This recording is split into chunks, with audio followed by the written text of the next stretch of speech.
origin started, I think, with Saul White when he came to Fort Wayne to play in the late 1800s, I believe 1886.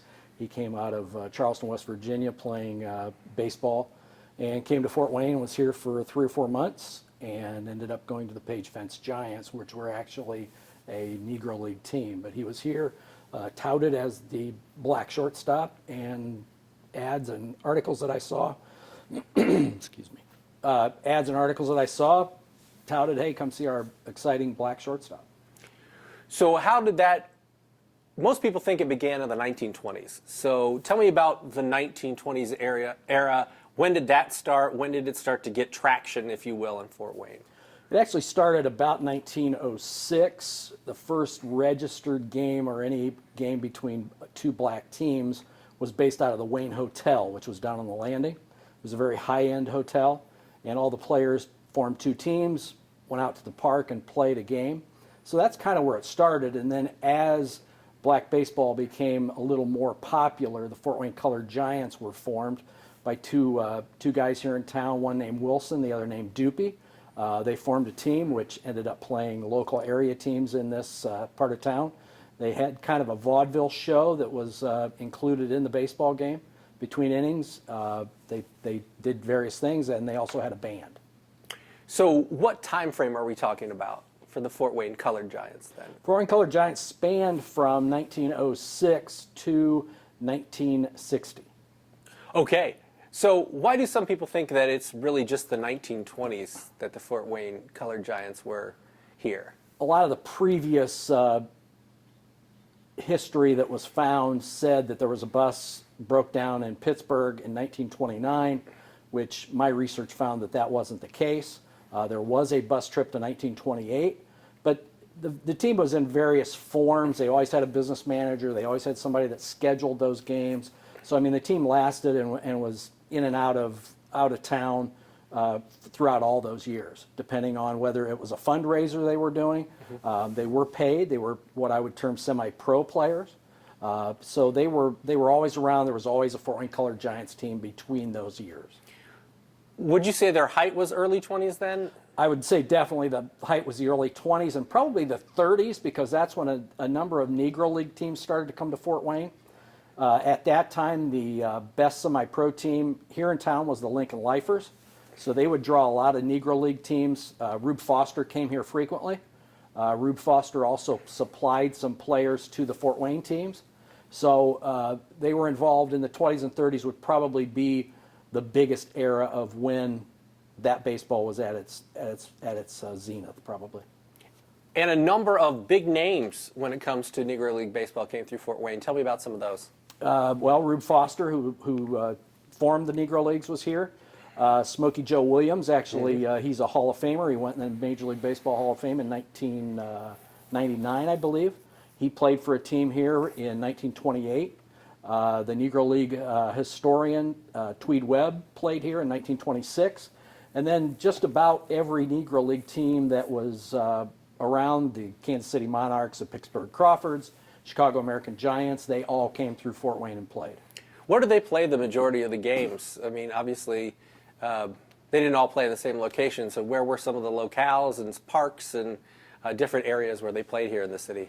Most frequently used ballpark in the 20s and 30s was Lincoln, what was termed Lincoln Field, or this field downtown where Headwaters Park is currently, League Park. That was used predominantly during the 20s and 30s. And then later on, as Dwenger Park was built down on Dwenger Avenue, they moved those games out there. What to you, in your research, is the most significant thing of why people should remember black baseball in Fort Wayne, and what kind of role did Fort Wayne play in the evolution and the integration of baseball, based on what you've found? Well, I think the biggest thing was how much Fort Wayne was involved in the league. We did not have a team, but we certainly hosted a lot of teams here.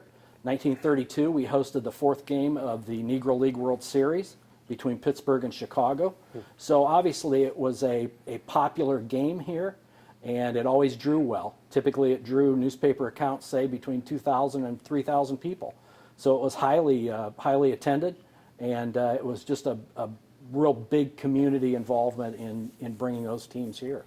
Through your research, what do you think is the one thing that you hope people, when you write articles and you let people know about everything that you found, what do you hope people take away from it and learn from it? What's the one thing you hope sticks with people that they learn when they see your research? Well, I hope that they understand how big Fort Wayne was during that period of time. We were involved in it a lot. I think trains coming through Fort Wayne made it a little better because a lot of those teams traveled by train from Pittsburgh to Chicago. They used to come right through Fort Wayne. So we got a lot of those games that a lot of teams would stop here. The Page Fence Giants, who traveled by their own train car that they had, they just came down the tracks out of Hillsdale, Michigan, and came here to play. So, I mean, it was just that history of Fort Wayne being involved in it. Even though we didn't have a team, our history is pretty rich.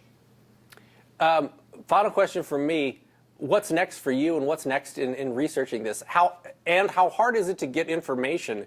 Because you're talking about if it reached its zenith in the 20s and 30s, we don't have the same type of media coverage or archival abilities that we have now as opposed to at that time. It's a lot of work sitting in front of a machine down at the library. You just have to dig through it and just find it. What I'm doing now is, I think I'm as complete, I believe, as I can get. I've probably got 20 binders of newspaper articles and photos. So now I'm starting to go back and dig a little deeper. I'm digging into the players. I want to know who they were, why they were in Fort Wayne. Some of them came in just to play baseball. Others lived here and played. So I want to understand who they were, why they were here, and how this all meshed together in the fabric of Fort Wayne's baseball history. I think the biggest thing when I started, I attended a SABR meeting here in Fort Wayne, and I had asked the group about black baseball in Northeast Indiana, and got kind of some blank stares. And so I understood that it started, around 1910. It ended in 1929. So I just took those dates and just started digging into it, and actually found my relative back in the 20s pitched for the Lincoln Lifers.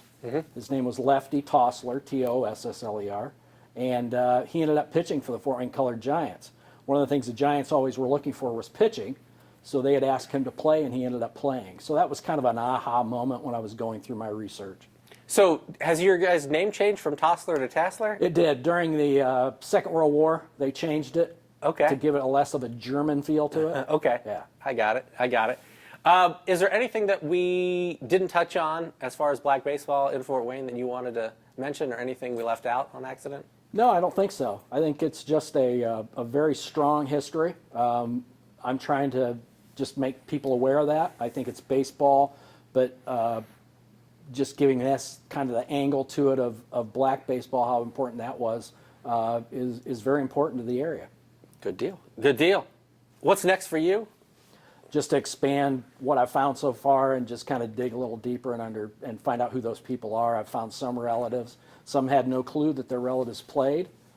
Some did, but they don't have any pictures. There's nothing of when they played, but they did know they played. So I just want to make those people aware that they were related to people. And if they ended up playing with a Hall of Famer like Smokey Joe Williams or Saul White, somebody like that, then I want them to let them know that. Good deal. Good deal.